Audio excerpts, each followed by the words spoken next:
আমার বোনেরা, বিপ্লব দেব, মানিক শাহ, राजीव भट्टाचार्य जी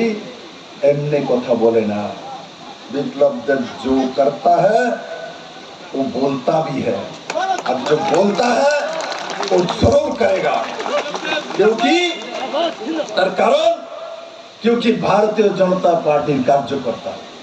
भारतीय जनता पार्टीর যে একনিষ্ঠ কার্যকর্তা হয় সে কোনোদিনও মানুষকে বিভ্রান্ত করে না, যেটা বলবে সেটাই করবে, जैसा नरेंद्र भाई मोदी होता है। मेरे मित्रों, আমি যদি বলি এখানে নরেন্দ্র ভাই মোদির নেতৃত্বে সরকার চলছে, তো